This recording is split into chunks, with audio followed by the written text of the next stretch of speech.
You're listening to, or maybe just watching, This With Krish show. Now, before we dive in today, I'm going to have to pause and say thank you and wow. Okay. I am literally just a week and a half into this wild ride. And already we've had over 10,000 streams across all platforms, more than 1,100 hours of watch time. And I'm excited. I'm so excited to share that I've been in touch with someone who's likely going to be joining our team soon to kind of handle post-production and some website things. And look, maybe the lighting and audio won't be as bad as it has been, right? But I guess I alluded to the fact that we're launching the show's website as well, so that you'll be able to tap into various resources, even more content. I'll be including these videos there as well, but then some blogs and news and how you can get involved in certain things. It's just exciting. I can't wait. Got a lot of stuff in here that I want to share, right? On top of that, we've been in contact with two amazing sponsors in the last few days. They'll be lining up here pretty soon, and we'll announce that. You'll hear it in some of the content. It's just surreal how quickly this thing, whatever it is, has ramped up.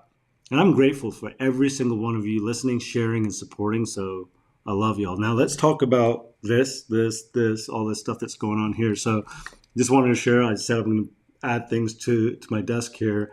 This is from Budapest. My in-laws brought it back about 2 weeks ago for my son. It's like one of those Russian dolls. This is a signed Nick Chubb helmet that my friend Sam gave me at our wedding back in 2017. So super cool, very special. And then, of course, I got my 2022 National Championship hat. Let's go Dogs. So let's talk about that, right? Let's talk about college football. College football here in the South, right? Texas is the South, isn't just a sport. It's a heartbeat. It's the smell of barbecue, really good barbecue at tailgates, right? Stadiums shaking with 90,000 fans singing Sweet Caroline between plays. If you know what you know, right? Rivalries so deep that it can split families right down the middle and stay married. Now, story time, right? My wife calls me a super fan, and she is 1,000% right. I could not agree with her more. We bought a house outside of an HOA here in Texas just so that we could paint the house Georgia colors. My last 5 car builds, yeah, they're Georgia Bulldog themed down to the stitching. My son and I are working on one right now. Dokia Garage, follow him on YouTube. You don't just watch football in our house, right? In the Dokia household, you live it. Side note, I put both of my kids in Georgia onesies before I picked them up and kind of held them like a football. Our golden doodle's name is Stetson after Stetson Bennett, 2021 and 2022 national champs. That's plenty more. I got plenty more examples. I could make about 10 more episodes about how much of a Georgia Bulldog fan I am, But college football, especially in the South, is about more than just bragging rights and trophies. At its best, it's about leaders shaping young men on and off the field. Take guys like Kirby Smart, right? Head coach of the Georgia Bulldogs, Mark Richt, and of course, Nick Saban, former Alabama head coach. Now, Saban is interesting because his legacy isn't just what he built at Alabama, right? Though it's pretty legendary. It's the coaching tree he planted. At least 15 current and former FBS head coaches, they came up under him. His fingerprints are everywhere. From Georgia, Texas, Ole Miss, Michigan State, Florida. I mean, it's a pretty incredible list. His influence extended further than Tuscaloosa, Alabama. In fact, he wasn't just building programs, right? He was building leaders.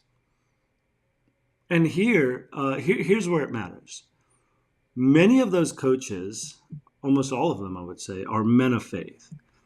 They understand that their job isn't just to prepare athletes, but to prepare future fathers, husbands, leaders who will carry influence long after their playing days are over. And that influence, unfortunately or fortunately, I don't know, comes earlier now, right? Because of these NIL deals. We're talking about 18, 19-year-old kids or young men suddenly handling 6, 7-figure sponsorships. These players are brands before they're even starters. Take Arch Manning at Texas. Before taking a single snap as a starting quarterback, his NIL valuation was already in the millions of dollars.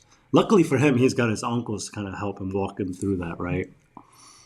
But there's a ton of pressure, which I would say makes the role of coaches who teach discipline and faith and integrity, all that much more critical. Because here's the truth. Not every young man makes it either, right? Spiritually, some of these guys are getting lost. They chase fame. They fall into temptation. We end up seeing the tragic side of what happens, especially when the spotlight is on them. We don't just celebrate people like Tim Tebow and the Mannings. We pray for the ones who stumble too, because football may be temporary, but faith, man, that is eternal. And speaking of Tim Tebow, right, his NFL career wasn't long, but that was never the point.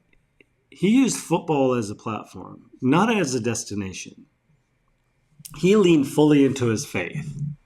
And today, he's inspiring millions of people through the Tim Tebow Foundation and his public speaking.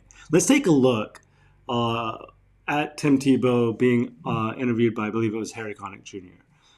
So take a look. Your eye black when you wrote 3:16 from the Bible. Can you tell the people about the uncanny coincidence that happened in a press conference a few years later? Yeah, well, we were playing for the national championship in college on January 8th, 2009, and I decided to wear John 3:16 under my eyes, and during the game, 94 million people Googled John 3:16, and it was a pretty cool moment. Well, exactly 3 years later, we happened to be playing the Pittsburgh Steelers in the first round of the playoffs when I was with the Denver Broncos, and I didn't even know that it was exactly 3 years later. It was January 8th, 2012, exactly 3 years later to the day. I just went out there and tried to do whatever I could to win a playoff game. And afterwards, I'm going into the press conference because I love talking to the media. And our PR guy jumps in front of me, says, "Timmy, did you realize what happened?" I was like, "Yeah, we just beat the Steelers. We're going to play the Patriots." He was like, "No, did you realize what happened?" I was like, "All right, Patrick, what's up?" He said, "It's exactly 3 years later from the day that you wore John 3:16 into your eyes." I was like, "Oh, that's really cool." He said, "No, I don't think you realize what happened. During the game, you threw for 316 yards. Your yards per rush were 3.16. Your yards per completion were 31.6. The ratings for the game were 31.6. And the time of possession was 31.6. And during the game, 90 million people had already Googled John 3:16, and it was the #1 trending thing on Facebook and Twitter. And a lot of people will say, it's coincidence. I say, big God. Man, that was so good. You hear it in his voice, right? The fire in his voice isn't about stats or championships. It was about living with purpose. And then not even realizing, what God was doing behind the scenes. John 3:16, give it a listen. Now that's legacy. That's running the race for something that lasts. I'm going to have to edit that. Okay, anyway. So like Paul wrote, 1 Corinthians, right? Do you not know that in a race, all the runners run, but only one gets the prize? Run in such a way as to get the prize. They'll do it to get a crown that will not last, but we will do it to get a crown that will last forever. I think that's beautiful. Football, right? Its crowns fade. But the crown of faith, like I said earlier, it's eternal. So when I'm in my Georgia gear on a Saturday, along with my kids, who are sitting there next to me in their Bulldog jerseys with my house painted white, black, red.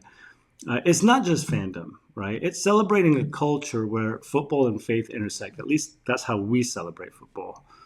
We don't get up in the middle of the living room and curse at the TV when Georgia loses to Alabama, right? We celebrate where leaders shape young men, not just for the NFL, but for life. I do want to share some stories about some CEOs that I know that are former Georgia football players that are doing incredible things. But glory to old Georgia, and glory to every team out there playing with heart this season and tomorrow. Whether you're a Georgia Bulldog fan, a Tiger, a Gator, a Rebel, a Longhorn, an Aggie, celebrate with passion and purpose tomorrow, or if you're listening to it on Saturday, today. Now, quick note, there's no episode tomorrow, Sunday. That's church, gym, lacrosse, and rest in our house. It's the Sabbath for us, right? But come Monday, join me for an exciting new episode where I'll be catching you up on the MAHA movement. Make America Healthy Again with RFK, right? But a family twist to it. Until then, thank you for subscribing. Thank you for sharing. Thank you for being a part of this, whatever it is. Keep running your race with faith. Keep cheering with passion. And as always, go Dogs. And I'll see you back here soon, Monday, on This With Krish show.